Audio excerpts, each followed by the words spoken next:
I'm Dr. Ryan DeBell from The Movement Fix. This is Movement Fix Monday, and we're going to look at wrist extension, how to improve wrist extension, how to control the new wrist extension range of motion that we improve on. And I'm going to show you a way to measure your wrist extension to see if you're actually getting an improvement or not. So wrist extension is wrist coming back like this. Now, as we know, that movement's important for the front rack position to a degree, push-ups, handstands, handstand walking, all of those things. You need a good amount of wrist extension in order to balance your weight appropriately over your hand. When people do a handstand, if they don't have good or enough wrist extension range of motion, and they have to maintain balance over their base of support, which would be their hands, they may shift in their low back, they may shift in their shoulders more than they would normally have to if they had had that full range of motion in the wrist. So the first thing I want to show you guys is how do we measure wrist extension range of motion in a way that you can repeat easily and put a number to it so it's very objective. What you can do is if you have a box, you can just take a ruler and put the ruler down on the ground right by the box.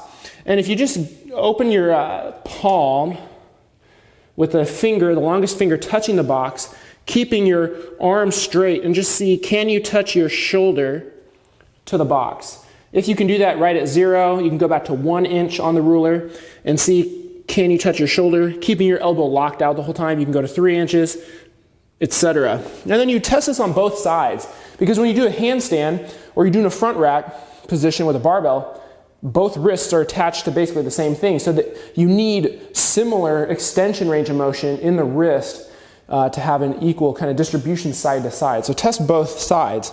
And so if you see one side is lacking more than the other, say you barely can get to 1 inch on the left and you have 3 inches on the right, you may want to work to make those more similar side to side.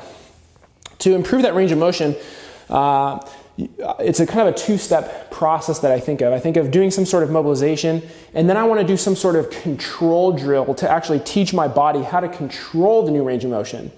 So let me show you the range of motion thing first. And the way that I'm going to do that, I'm going to use a box, and I have a band here attached down low on the pull-up bar. It's important that you attach this band lower than your wrist, because not only do the bones of the wrist, they need to glide. As your wrist comes back, the bones kind of glide this way.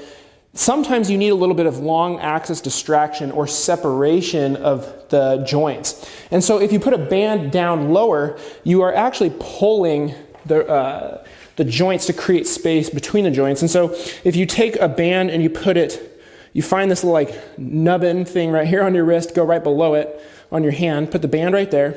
And I'm going to put some pressure into that, but you can see that the band isn't just pulling straight, it's pulling this way and it's pulling down, which will help provide some distraction or long axis distraction through the joint. Now what I'm going to do is I'm going to think about kind of using this hand to push down on that hand, and sort of think about lifting my right arm up and over the band. And I'm going to do 10 reps like that. I'm putting very little weight through my right hand. Most of it's going through this left hand, pushing down, which is helping to pull the right wrist apart. And so I'm just coming up and over, up and over, up and over. Now I'm not going super aggressive. The bones and joints in there aren't huge, so they don't need a ton of force. I'm doing as much as needed, but as little as necessary. After I do 10 reps of that each side, I want to do something to teach my brain and teach the wrists, which basically go to the brain, how to control that new range of motion. And so what I'm going to do is go down into a push-up position or push-up plank position, and I'm going to rock back and forth, and I'm sort of lightly pressing my fingers, these kind of right below the pads of my fingers into the ground, and I'm just going to rock back and forth, because I just opened up new range of motion in my wrist, and I want to load it and teach my brain how to actively control that range of motion so that I don't end up spraining a ligament or doing some weird thing to the joint. So I want to do something to improve the range of motion and then lock it in by doing a push-up plank, rocking back and forth at the wrist to lock that range of motion in. So give that a try. You can go a couple rounds with that and then remeasure it with the ruler against a box. and see, did you actually make a range of motion improvement? So that's Movement Fix Monday. If you haven't already, make sure you follow us on Facebook at facebook.com/themovementfix. We're on Instagram at The Movement Fix. And you know what's interesting is that I keep getting a lot of emails from people just now realizing that we teach workshops. So go to the website and go to the workshops tab, themovementfix.com, because we're going all over the place. So make sure to check that out. I'll see you guys next week.